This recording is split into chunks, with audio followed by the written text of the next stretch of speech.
Still managing that little duplex in Capitol Hill, Alex? My cousin Ryan asked with that same condescending smirk, swirling his beer at our monthly family BBQ.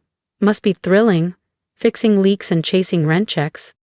I gave a polite smile, sipping my iced tea while mentally reviewing the final bids that had just come in for a 35-story development I was about to break ground on near the Seattle waterfront. The Capitol Hill duplex? That was where it all started. My first property, 10 years ago. A 2-unit fixer-upper I'd bought with savings from my old tech job and a little loan from my grandmother. To my family, it was proof I had settled, a business degree from UW, sharp as a whip, and I'd chosen landlording. Someone's got to keep the heat on, I said lightly, hiding my amusement. Ryan had no idea the building where his wife worked, the same one he always bragged about for its rooftop lounge and smart elevators, was part of my portfolio. He was indirectly cutting me a rent check every month.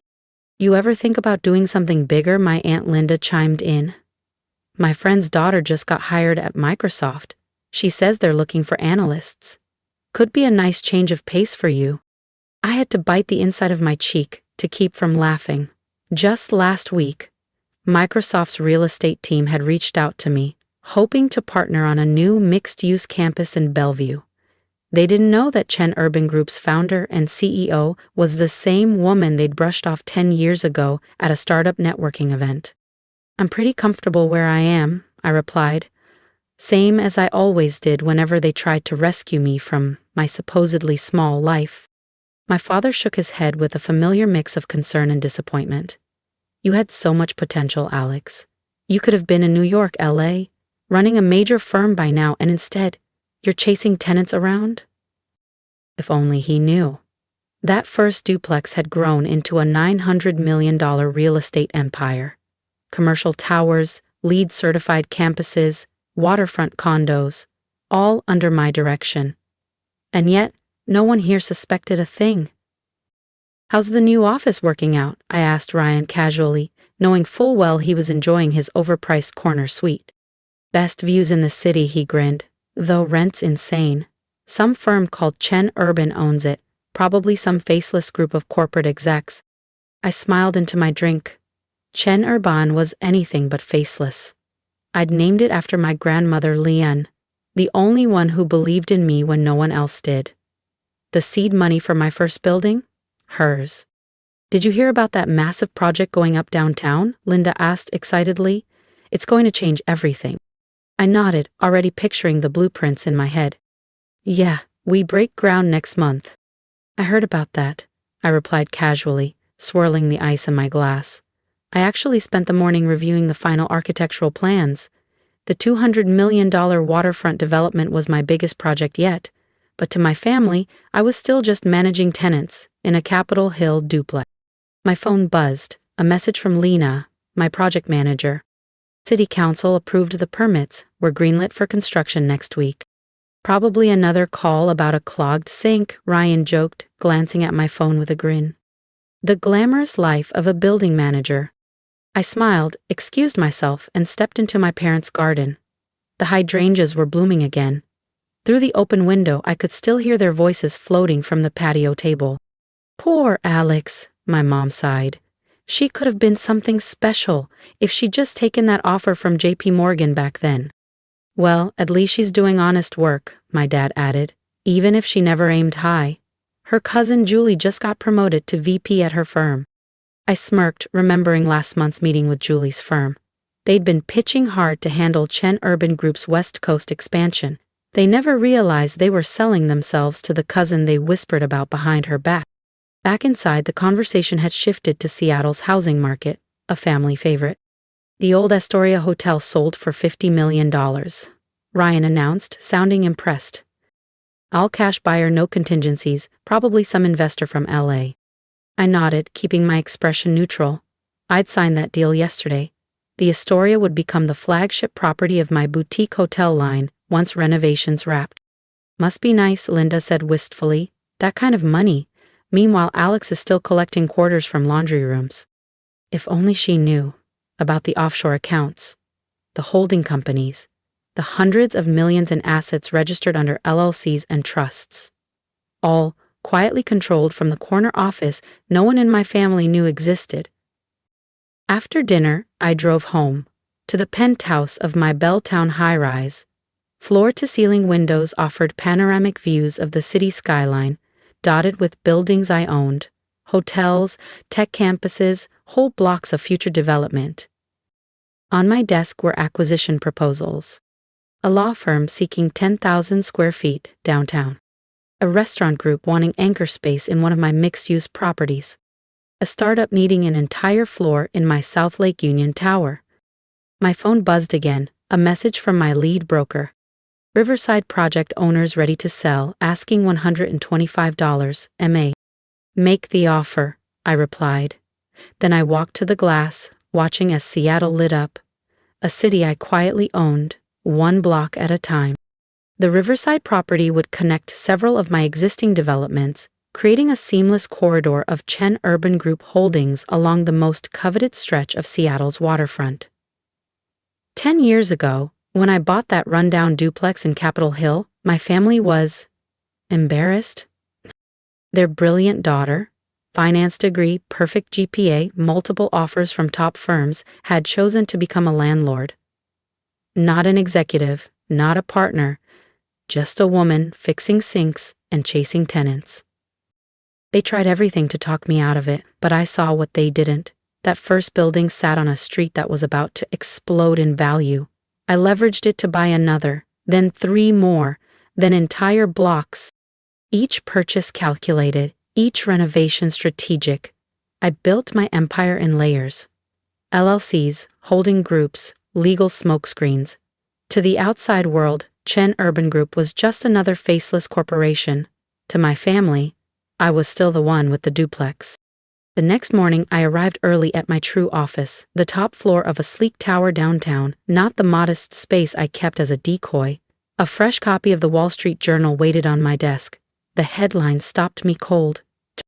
The quiet power behind Seattle's skyline. Sterling Empire continues expansion. The article speculated about the elusive CEO behind the Chen Urban brand.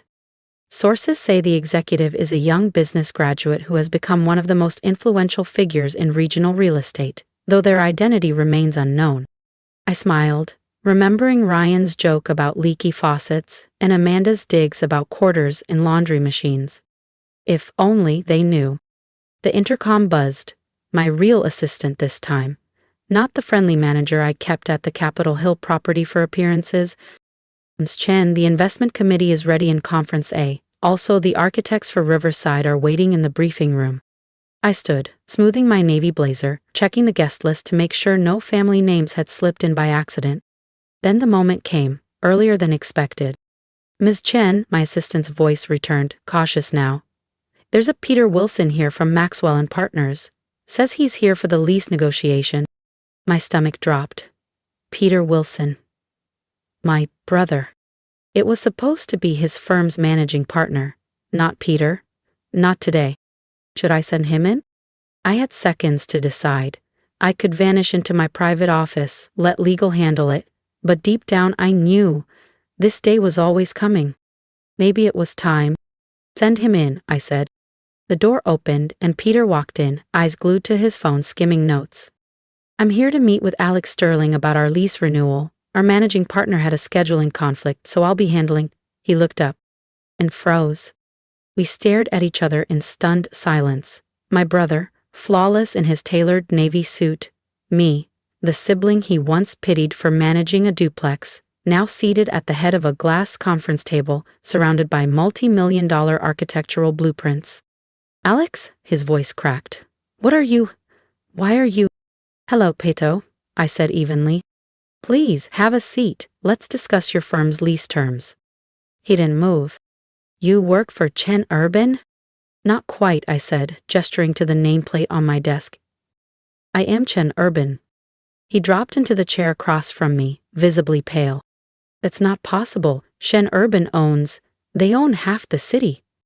Closer to 60% of Seattle's prime commercial real estate, I corrected. And with the Riverside project, that number will hit 65%. The Riverside, he whispered, the realization dawning. The Astoria Hotel, the development downtown Amanda was excited about. That's all you? I nodded once. Would you like to see the full portfolio?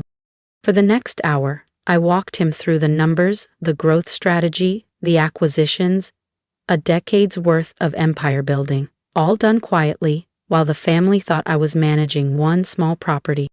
Does anyone else know? He asked eventually. No, I said, just you. For now. I leaned back, though I suppose that's about to change. He looked at me, eyes narrowed. Or why didn't you tell us all these years, letting us think? Letting you think what? I asked softly. That I was a failure? That I'd thrown away my future? I stood and walked to the window wall, the city stretching out below, dotted with properties that bore my mark. You made your opinion very clear, I added. None of you ever asked if there was more. Peter was quiet for a long moment. Then, we were wrong. Yes, I said, turning back to him. You were. My phone buzzed. A message from Amanda. Family dinner tonight. Don't forget. I tilted the screen toward Peter. Shall we tell them together? The drive to our parents' house felt different that evening. Peter was unusually silent in the car ahead of me. I followed him up the familiar driveway, knowing the truth was finally stepping through that door with me. You're late, Mom called from the kitchen. Everything was about to change. If you've been holding your breath for the moment they finally find out the truth, don't miss what happens next. Subscribe to the channel and join me as the dinner table turns into a moment none of us will ever forget. Amanda was just telling us about the new client she landed. Mom called from the kitchen, walking in with a tray of tea. She trailed off, seeing the tension on our faces. Is everything okay? Dad asked, glancing between Peter and me. Peter cleared his throat. His voice was quieter than usual. You might want to sit down. There's something you need to know about Alex. And for the next hour, I told them everything. The buildings, the developments, the empire I had built quietly while they offered unsolicited advice and subtle digs.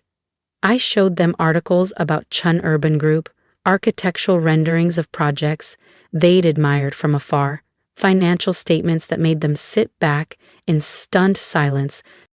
800 million? Amanda whispered, blinking at the screen. You're worth 800 million? That was last quarter's valuation, I said calmly.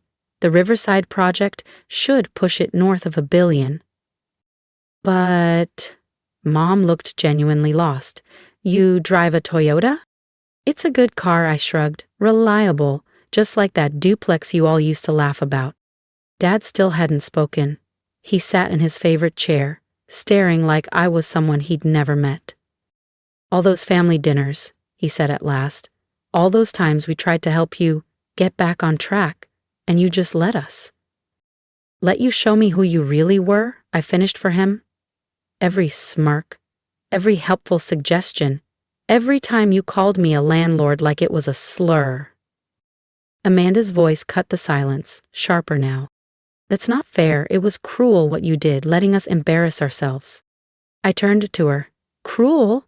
Like suggesting I get an entry-level job at your friend's firm? Like mocking my building every time real estate came up at dinner? The room fell still. The truth is, I said, my voice softening, I kept it secret at first because I needed to know I could build this without anyone's approval. But eventually, I saw how you treated me when you thought I was struggling. So this was revenge? Peter asked, more curious than accusatory. No, I said. This was a mirror.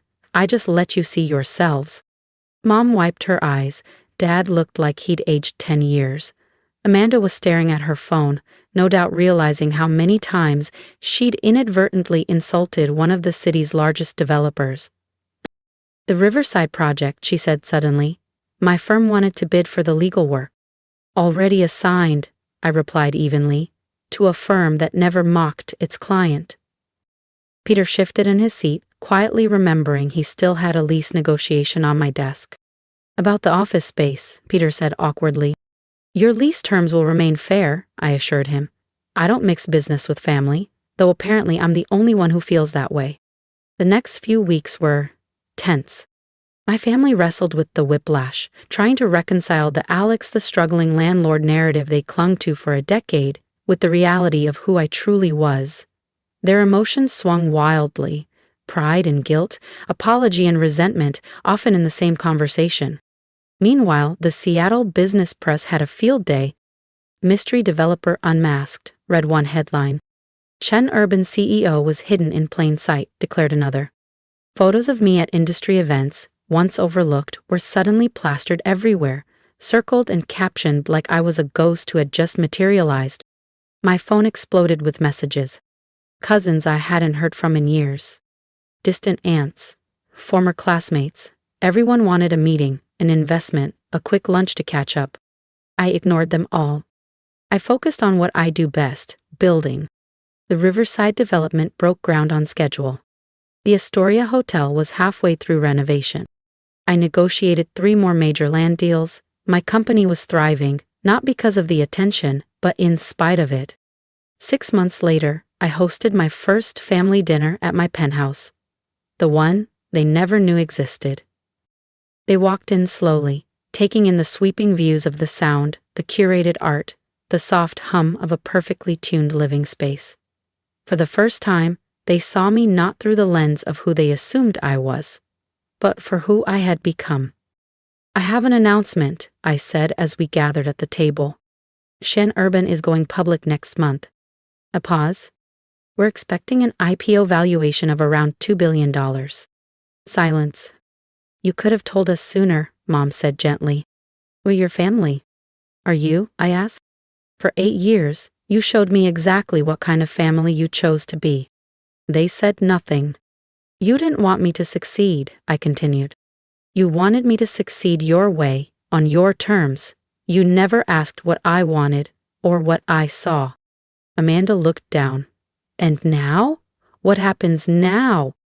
I turned to the window, to my city, a skyline shaped by my vision. "Now," I said, "we start over, honestly. No more assumptions, no more judgments, no more boxes." Peter cleared his throat. "And the company?" "We'll continue to grow," I said, "but not through family favors or shortcuts. Success should be earned, not inherited." They nodded, slowly this time, finally understanding. Today, Chen Urban Group is valued at over $3 billion. We own properties in cities from coast to coast, revitalizing neighborhoods, reshaping skylines, and building legacies meant to last. And my family? We're building something too. Something harder than high-rises or luxury hotels. Real relationships. Built not on assumptions or roles we were forced into, but on truth, respect, and the choice to grow together. Peter's firm still leases space in one of my towers. Now he deals directly with my team. No shortcuts. Amanda's firm occasionally wins, bids on our projects, earned, not gifted. Mom and Dad are learning to be proud not of the life they imagined for me, but of the one I built on my terms. As for me, I still drive my reliable Toyota. I still stop by that Capitol Hill duplex. I still remember the weight of every small step that led to this life. Because some of the greatest things we build aren't made of concrete or steel. They're made of courage, clarity, and choosing yourself. I want to hear from you. Tell me, have you ever been underestimated? Have you ever chased a dream quietly because no one believed in you? Drop a comment below and let me know. I read every one, and your stories matter, just like mine did, even when no one else thought so. If my journey taught me anything, it's this. You don't need permission to become who you're meant to be. Let the doubts fuel your drive. Let the silence sharpen your vision. And when success comes, let it speak for itself. If you believe in building something on your own terms, something lasting, whether it's a business, a boundary, or a new beginning, then subscribe. Be part of this space where quiet builders and late bloomers finally get the spotlight. Your support means more than you know. Let's rise together, one brick, one story, one truth at a time.